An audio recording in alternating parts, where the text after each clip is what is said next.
Hello students, in last class we discussed about the thermodynamic principles of metallurgy as well as about the Ellingham diagram. We also discussed its application in the reduction of FeO into Fe. We discussed that for the reduction of FeO into Fe, below 1073 Kelvin, carbon monoxide acts as a reducing agent, whereas above 1073 Kelvin, coke can act as a reducing agent. Today, let us study some more applications of Ellingham diagram. So, for the reduction of cuprous oxide into copper, how Ellingham diagram can be helpful? Let us study that. So, this is the Ellingham diagram, and you can see that in the Ellingham diagram, there is a curve for the formation of cuprous oxide from copper. Okay, 4Cu plus O2 gives 2Cu2O. And this curve is almost at the top position of the Ellingham diagram, whereas the remaining curves, that is coke combines with oxygen to form carbon monoxide as well as coke combines with oxygen to form carbon dioxide, are almost at much lower positions. Thus, it is very easy to reduce the cuprous oxide into copper by using coke, particularly by heating it to a temperature of about 500 to 600 Kelvin temperature. Thus, for the reduction of cuprous oxide into copper, coke can act as a reducing agent at a temperature of about 500 to 600 Kelvin temperature range. This is the conclusion we can draw by looking at the Ellingham diagram for cuprous oxide formation. So, next application is for the reduction of zinc oxide into zinc. Okay. So, the reaction is zinc combines with oxygen to form zinc oxide. This is one reaction, whereas all other plots for carbon have been given. One is carbon combines with oxygen to form carbon dioxide. Another plot is carbon monoxide combines with oxygen to form carbon dioxide, and the third plot is coke combines with oxygen to form carbon monoxide. These are the three curves for carbon as well as carbon monoxide, and this is the curve for zinc combining with oxygen to form zinc oxide. So, from the Ellingham diagram, it is very clear that below the temperature of about 1180 Kelvin, that is this temperature 1180 Kelvin is a temperature of boiling point of zinc. Below this temperature, if you observe, this line is at the lower position, whereas all the other lines for carbon, that is carbon monoxide to carbon dioxide as well as carbon to carbon dioxide curve as well as carbon to carbon monoxide curve here. All these curves are at the higher positions than this particular curve for the formation of zinc oxide. Okay. Then above 1180 Kelvin, what will happen? Above 1180 Kelvin, the delta G naught for the formation of carbon monoxide decreases, as you can see in this particular graph. Okay. So, this is the curve. Coke combines with oxygen to form carbon monoxide. So, above 1180 Kelvin, when the boiling point of zinc is reached, after that temperature, the curve for carbon monoxide formation, that slopes downwards. So, its delta G naught formation value decreases. Whereas, for the formation of zinc oxide, we can see an upward slope. What does that indicate? An upward slope indicates that the delta G naught for the formation of zinc oxide increases above 1180 Kelvin. Okay. So, there is an upward slope, and this particular curve intersects the curve for the formation of carbon dioxide. You can see here, this curve slopes upwards, this curve slopes downwards, and at a temperature of about 1270 Kelvin, the curve for carbon to carbon dioxide formation intersects with the curve for the formation of zinc oxide. So, above 1270 Kelvin, coke can act as a reducing agent to reduce zinc oxide into zinc. Because above 1270 Kelvin, the curve for the formation of zinc oxide is higher than the curve for the formation of carbon dioxide using coke. So we can say that above 1270 Kelvin, coke can act as a reducing agent to reduce zinc oxide into zinc. So these are the applications of Ellingham diagram. This can be asked in your competitive exams. They may give you some Ellingham diagram.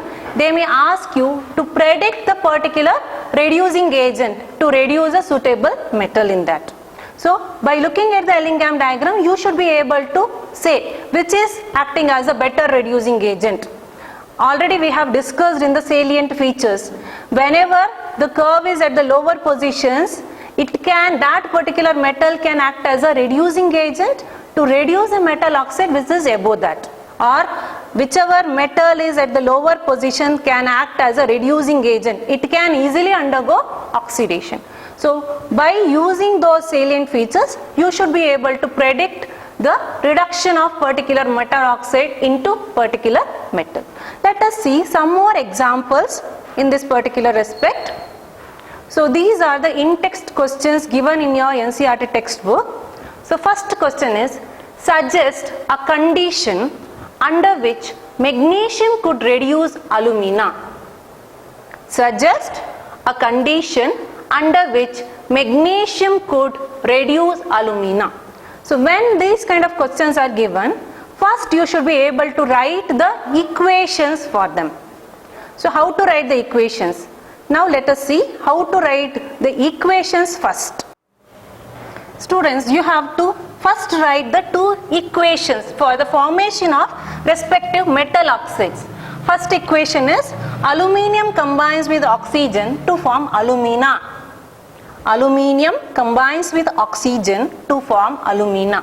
Here you have to balance the equation with respect to 1 mole of oxygen. You have to remember, whenever we are writing the equation for Ellingham diagrams, it will be consuming 1 mole of 1 mole of oxygen. Always 1 mole of oxygen combines with the respective metal to form its metal oxide. So whenever balancing, you should keep the amount of oxygen as 1 mole itself.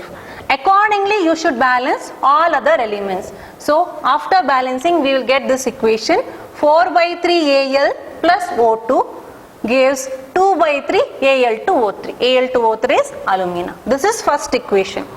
Second equation is magnesium combines with oxygen to form magnesium oxide.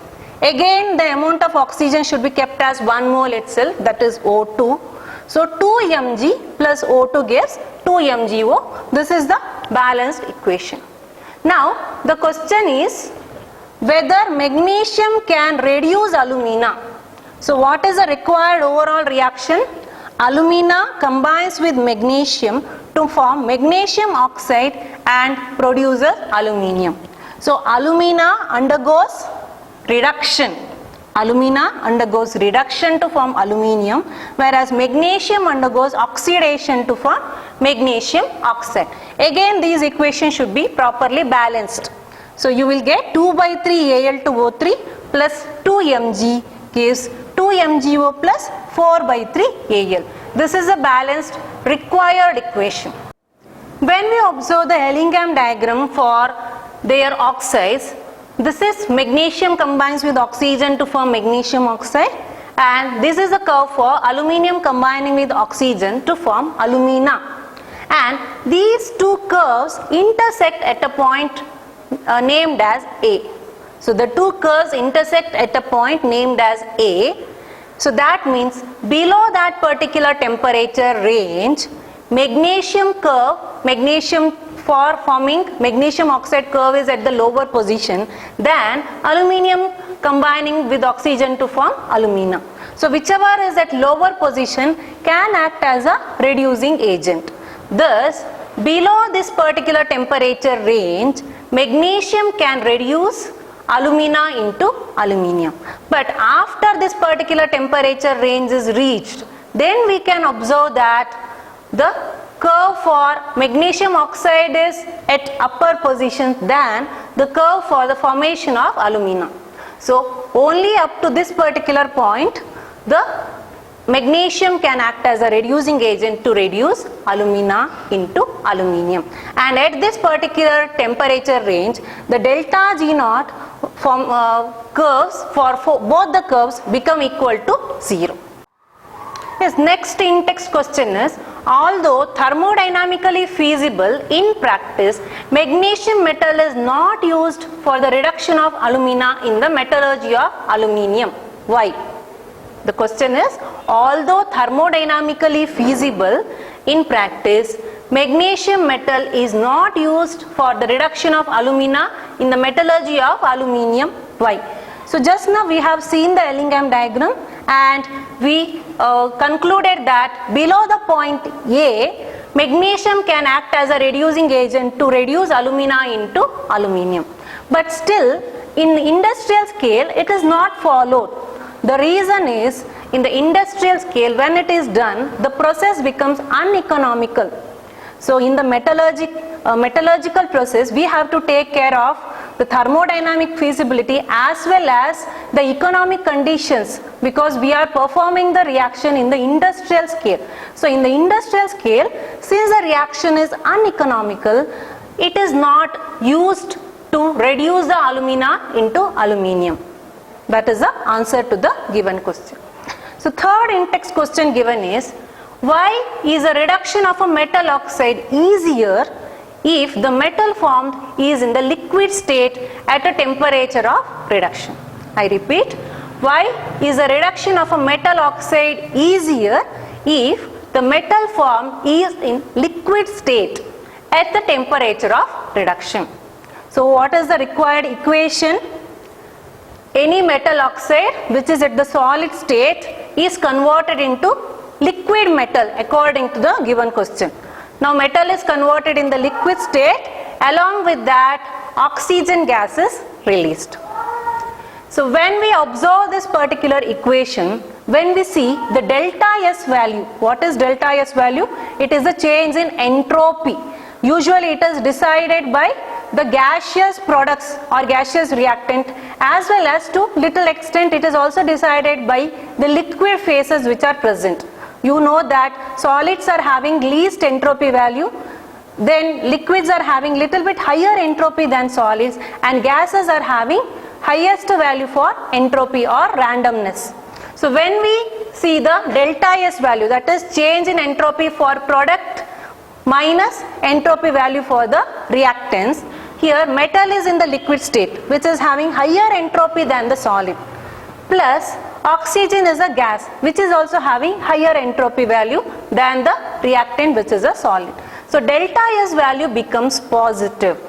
The delta S value here becomes positive. We have this particular relation between delta S and delta G, which relates that delta G is equal to delta H minus T delta S. So now this delta S term is a positive term. As a result of that, temperature will be in the absolute scale. It is a positive value only. So T delta S becomes a higher positive value. So minus T delta S value is greater than the delta H value. As a result of that, the delta G value will be more and more negative. When delta G value is more and more negative, that implies that the reaction is highly feasible or reaction is spontaneous. Hence, whenever the metal is in the liquid state, the reaction becomes more spontaneous than the reaction which is in the solid state. Next, let us discuss some more questions which may be asked in your competitive exams. So first question is, out of zinc and iron, which is more stable metal at a moderate temperatures and why? Okay. So out of zinc and iron, which is more stable metal at moderate temperatures and why? In order to answer this, you should have brief idea about the Ellingham diagram. So when we observe the Ellingham diagram, now out of zinc and iron, let us see the Ellingham diagrams. Here is the Ellingham diagram for the formation of FeO from Fe. This is a curve. 2Fe plus O2 gives 2FeO. Second one is 2Zn plus O2 gives 2ZnO. Okay. Now the curve for the formation of zinc oxide is at the lower positions than the curve for the formation of FeO from Fe. Already we have discussed that whenever a curve is at the lower position, that metal can act as a better reducing agent. What is the meaning of that? The metal can easily undergo oxidation to form its metal oxide. So zinc is more readily undergoing oxidation to form zinc oxide when compared to iron undergoing oxidation to form iron oxide. Iron oxide can easily reduce when compared to zinc oxide reducing into zinc. So zinc can easily undergo oxidation. As a result of that, the meaning is that zinc is more reactive. So zinc is more reactive, hence it is less stable. Generally, whenever a metal is more reactive, we say that particular metal is less reactive. Thus, iron is less reactive when compared to zinc because this oxide formation is not that easy when compared to the oxide formation of ZnO. So that is the answer for the given question. So Fe being less reactive is always more stable than ZnO because it is always easily formed than FeO. That is the answer to the given question. Next question is the value of delta G naught for the formation of Cr2O3 is minus 540 kilojoule per mole and that of Al2O3 is minus 827 kilojoule per mole. Is a reduction of Cr2O3 possible with aluminium? So these questions may be asked in your competitive exams. They have given the delta G naught value for the formation of both the oxides. They have mentioned that delta G naught for the formation of Cr2O3 is minus 540 kilojoule per mole and for alumina is minus 827 kilojoule per mole. Then what is the question? Is the reduction of Cr2O3 possible with aluminium? So we have to first write the equation. What is the equation? Cr2O3 combines with aluminium to form chromium plus alumina is formed. Here aluminium acts as a reducing agent to reduce Cr2O3 into chromium.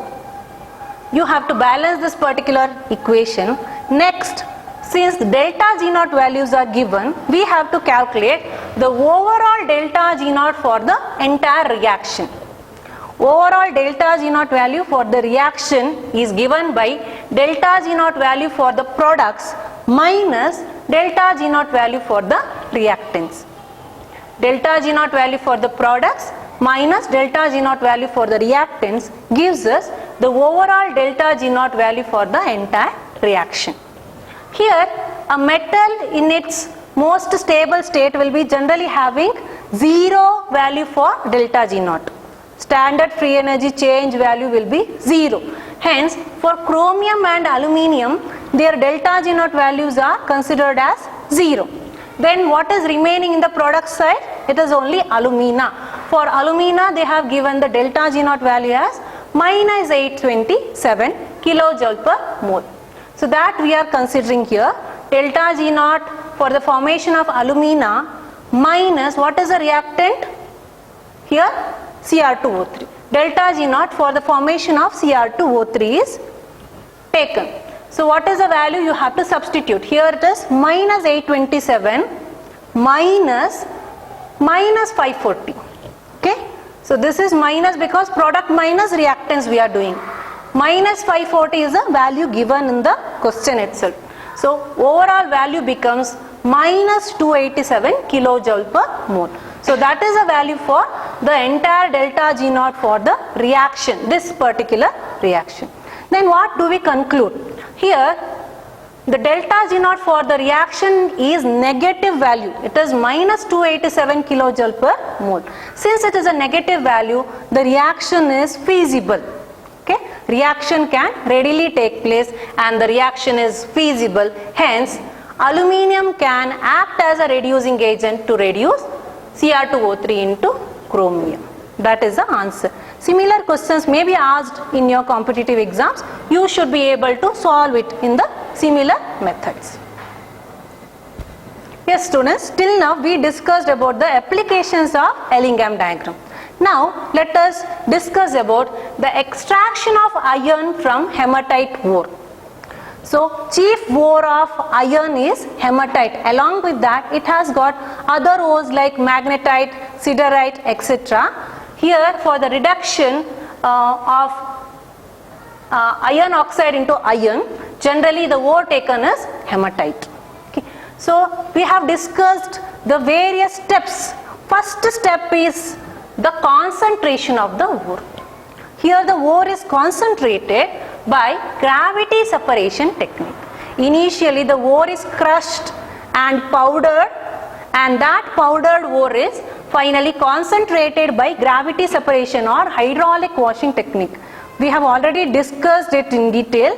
In hydraulic washing, an upward stream of running water is used to remove the lighter gangue impurities, whereas as the ore particle is more heavier, that is Fe2O3 is more heavier, so it will settle at the bottom, then it can be tapped out using the separate tapping hole. From this the ore is concentrated. That is the first step. What is the second step? The second step is calcination. Here the ore is converted into its oxide form by a process called as calcination. What is calcination? Here the ore is heated to high temperature below its melting point in the presence of limited supply of oxygen. Here the ore is heated in the limited supply of oxygen using a particular furnace known as reverberatory furnace. Then what are the changes taking place? First change is moisture is removed. If the ore is wet, all the moisture is removed when the ore is heated to high temperature conditions. Next thing, some of the impurities which may be present like sulfur, arsenic, phosphorus, etc. are removed in the form of their volatile oxides. They will combine with the oxygen. They will be converting into their volatile oxides. They can easily escape out of the reverberatory furnace. Then the ore may be having little amount of ferrous carbonate in it.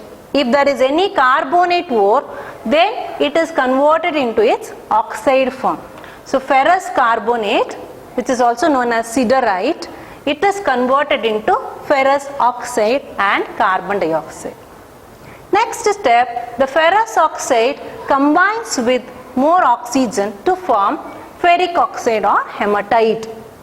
Ferrous oxide combines with oxygen to form hematite, and during this process, as all the volatile impurities are removed, the ore becomes more porous. Hence it is very easy for its reduction. So this is the second step.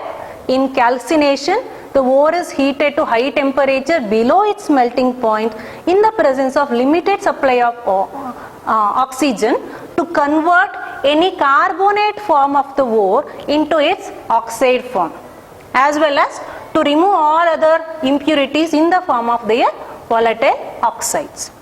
So third step is so this is the diagram of reverberatory furnace which you can see here. The third step is very important for your exam purpose, that is the reduction of hematite into iron by using blast furnace. This is very important step in the conversion of Fe2O3 into Fe. Many times this question has been asked in your annual examination. So the calcined hematite ore is mixed with some other substances known as flux. Here the flux taken is limestone and coke, which is acting as a reducing agent. That is taken in the ratio 8:1:4. Okay. So here calcined hematite ore is mixed with limestone, which acts as a flux, and coke, which can act as a reducing agent, and that is taken in the ratio 8:1:4, and that is charged into a large furnace known as blast furnace from the top. So blast furnace is a tall cylindrical furnace which is made up of steel, and inside it is lined with the fire bricks. Fire bricks are the bricks which can withstand very high temperature conditions. Okay. So ore, limestone and coke is introduced inside the blast furnace, and this mixture is known as charge. That charge is introduced inside the blast furnace from the top using a special arrangement which is known as cup and cone arrangement. Cup and cone arrangement is used for the introduction of charge inside the blast furnace. You can see a cup here, you can see even a cone shape here. What is the use of this cup and cone arrangement? It will help in the prevention of exit of some of the gases. In the blast furnace, some gases like carbon monoxide, carbon dioxide will be formed. If you open the entire opening and if you just add those substances, then there is chance that these gases may escape out of the blast furnace. In order to prevent that, there is a cup and cone arrangement for the introduction of charge inside the blast furnace. And at the bottom, there is a water cooled pipe which is known as tires. These tires are used for the introduction of hot air inside the blast furnace. That is why the name has come as blast, because hot air blast is introduced here, or hot air is forced inside the furnace. Hence the name blast furnace. Now here coke acts as a fuel as well as it can act as a reducing agent. Lime or calcium carbonate added act as a flux. Flux is a chemical substance added and it will combine with the gangue impurity to form a substance called as slag. Students, after the ore concentration and calcination or roasting, even if some of the impurities are not removed, then during the smelting process, smelting is a process of the reduction of oxide form into metal by using carbon or coke or carbon monoxide as the reducing agent. So during the smelting process, generally another chemical substance is added to remove the gangue impurity. That chemical substance added is known as flux. So flux will combine with gangue, it will form another substance called as slag, which can be easily removed because it will form a separate layer above the particular molten metal.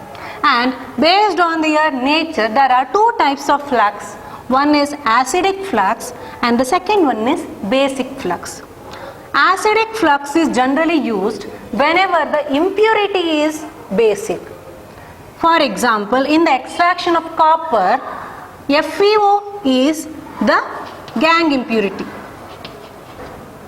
FeO is the gangue impurity. Then silica is used as the acidic flux. Silica is used as a flux. It will combine with the gangue to form FeSiO3, ferrous silicate, as the slag. So this is the acidic flux used. Whenever the impurity is basic, we should use the acidic flux so that it will combine with the basic gangue to form the ferrous silicate as the slag. Second type of flux is basic flux. For example, calcium oxide, okay, or quicklime. So calcium oxide is used as the basic flux. It can act as a flux whenever the impurity is acidic. So here gangue or the impurity is silica. Silica is acidic in nature, so it will combine with the basic flux calcium oxide and it will form calcium silicate, which is nothing but slag. So these are the two types of flux. Based on the nature of the impurity, we have to choose a flux. Either a acidic flux or a basic flux should be chosen so that it can easily form slag, and it is very easy to remove the slag because it is generally lighter than the particular metal. So it will form a separate layer above the layer of the molten metal. Here coke acts as a fuel and reducing agent and lime acts as a flux. Here the flux used is the basic flux because the impurity is silica, which is a acidic gangue impurity. Hence the basic flux lime is used. And based on the temperature gradient, this entire furnace is divided into 4 zones.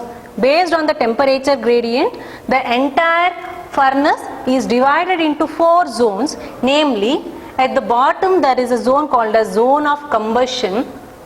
Little bit upper there is zone of fusion, above that there is a zone of slag formation, and at the topmost region there is a zone of reduction. Let us see each zone one by one. First, combustion zone or the zone of combustion. This is at the bottommost part of the furnace.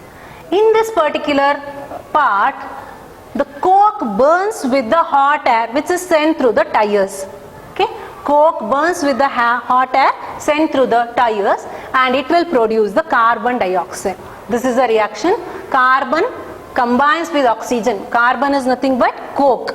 Coke combines with oxygen to form carbon dioxide gas. This reaction is highly exothermic reaction. That means heat energy is released during the process. And as a result of that, the temperature increases at the bottom region to about 2200 Kelvin temperature.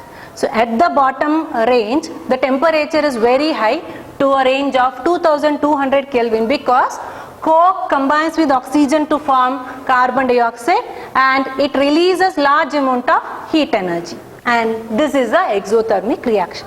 This carbon dioxide which is formed at the bottom zone, it will move slightly up and it will combine with more amount of coke and it will form carbon monoxide. The reaction is carbon dioxide combines with coke to form carbon monoxide. This reaction is endothermic reaction. That means heat is absorbed during this particular reaction. As a result of that, at the upper regions, the temperature falls below 2200 Kelvin. So first reaction is carbon combining with oxygen to form carbon dioxide, which is an exothermic reaction.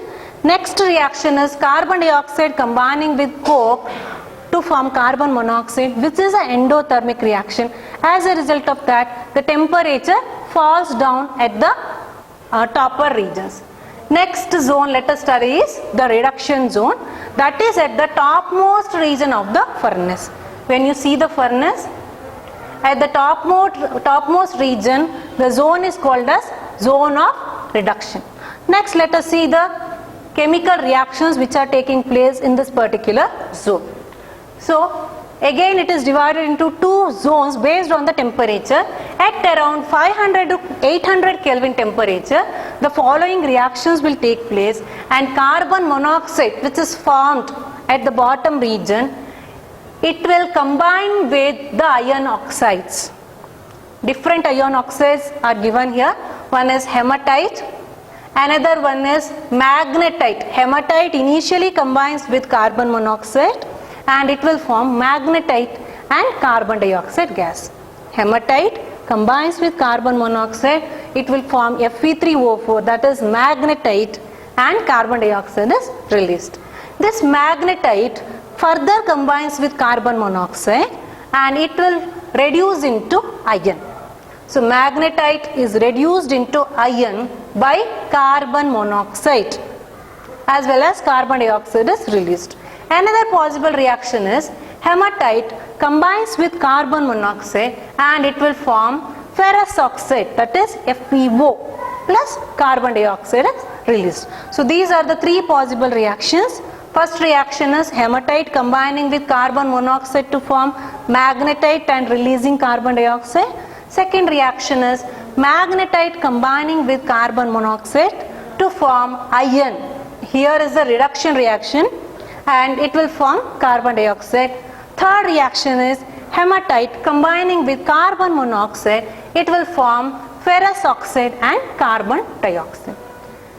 At little bit higher temperature of the range of 900 to 1500 Kelvin, the following reactions are observed.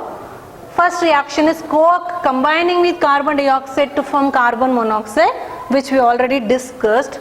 Second reaction is ferrous oxide, which is formed in the previous reaction, combines with carbon monoxide and it will form iron and carbon dioxide.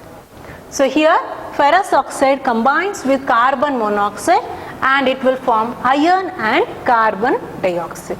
The iron formed in this particular step is known as spongy iron, and generally it is in the solid state.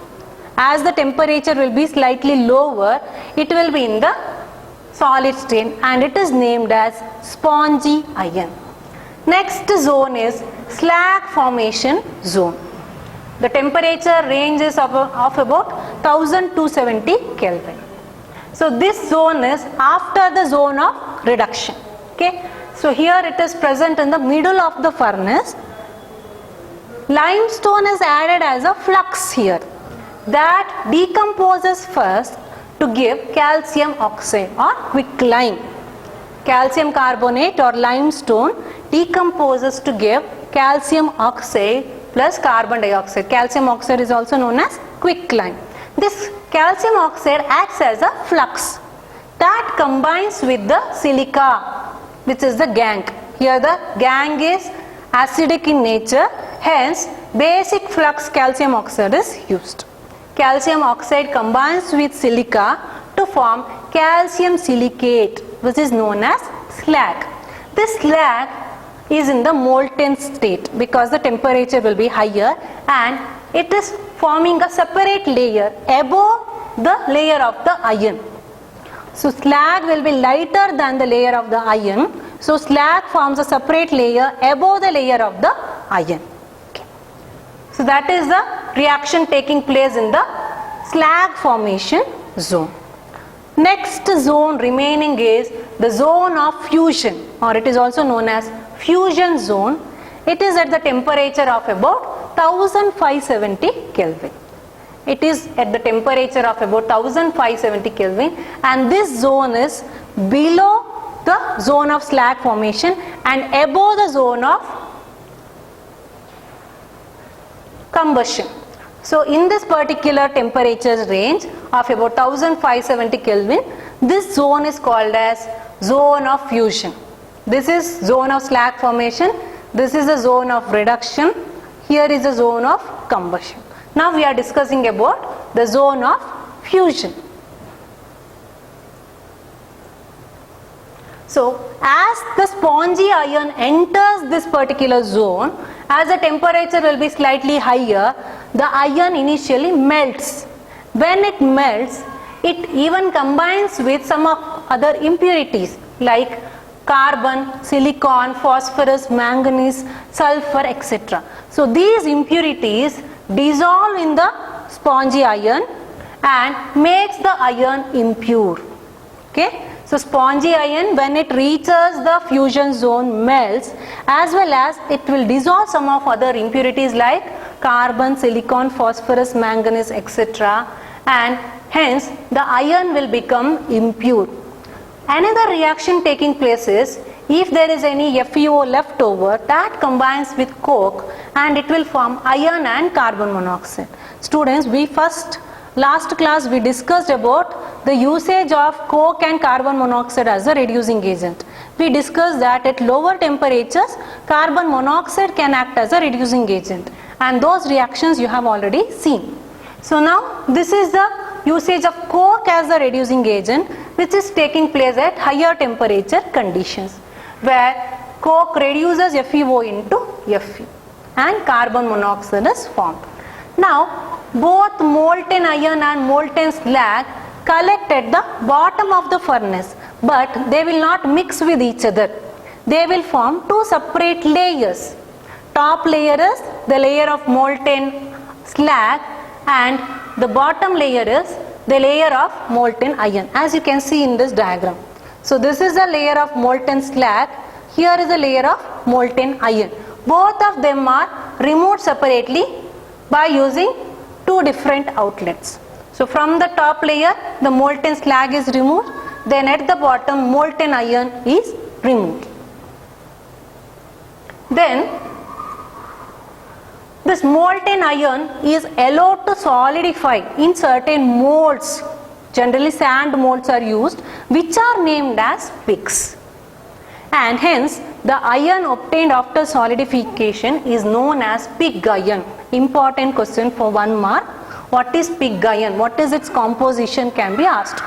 So iron obtained after solidification using the molds, sand molds known as pigs, is called as pig iron, and it is an impure form of iron because it has already dissolved impurities like carbon, silicon, phosphorus, manganese, etc. Here the amount of carbon percentage is 4% along with the other impurities like silicon, phosphorus, manganese and sulfur.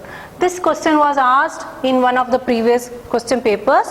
What is the composition of pig iron? What is the percentage of carbon in the pig iron also was asked. So percentage of carbon is about 4% and other impurities are also present in that. It can be molded into different shapes. Next, from pig iron, if we want to obtain another form of iron called as cast iron, which has the carbon percentage of about 3%. Okay, so cast iron is obtained from pig iron by mixing it with scrap iron or the waste iron and coke using hot air blast. Again, pig iron is mixed with the scrap iron and coke by using hot air. Then the iron obtained is called as cast iron, which has little bit less percentage of carbon. Here the percentage of carbon is only 3% and the iron is extremely hard and brittle form of iron. Cast iron is extremely hard and brittle form of iron. It consists of about 3% of carbon as the impurity. Next, how to get the purest form of commercially obtained iron, which is named as wrought iron or malleable iron. Wrought iron or malleable iron is the purest form of commercial iron which is prepared from cast iron. Here the percentage of impurity is less than about 0.5%. Okay, and that is obtained by oxidizing the impurities which are present in the cast iron using a reverberatory furnace which is lined inside with the hematite. Here, for the conversion of cast iron into wrought iron or malleable iron, we have to take a reverberatory furnace lined inside with the hematite. Hematite will oxidize carbon into carbon monoxide. This is a reaction Fe2O3 which is present inside in the form of a lining inside a reverberatory furnace that will combine in the coke and it will reduce Fe2O3 into Fe, as well as carbon is oxidized into carbon monoxide. So percentage of carbon now reduces from 3% which was present in the cast iron to less than 0.5%. There will be some other impurities like sulfur, silicon, phosphorus, manganese, etc. They are also converted into their oxide forms by combining with hematite. So hematite even combines with some other impurities like sulfur, silicon, phosphorus, and it will oxidize them into their oxide forms. For example, silicon is oxidized to silica from hematite. Then another reagent is added as flux, that is limestone. This limestone will combine with the silica and it is forming a slag and it can be separated out. By this process, all the other impurities can also be removed in the form of their slag. Then this metal is now removed and it is freed from the slag by passing over rollers. After this, the iron obtained is the purest form of commercially available iron, which is known as wrought iron or malleable iron.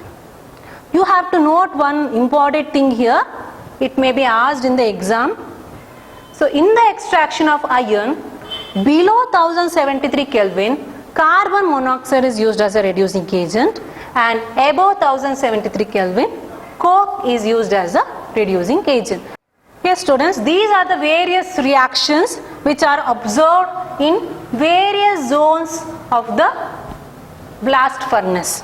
Okay, in the exam sometimes the entire diagram with the reactions can be asked for 3 marks. Sometimes all the chemical reactions may be just asked for 2 to 3 marks. That means you have to write the individual reaction taking place at different zones. First zone is zone of combustion, next is zone of fusion, next is zone of slag formation, and the topmost zone is zone of reduction. What are the chemical changes taking place in all these zones? You have to practice and it will be asked for 2 to 3 marks.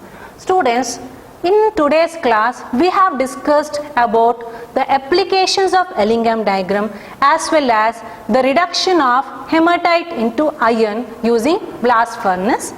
Thank you.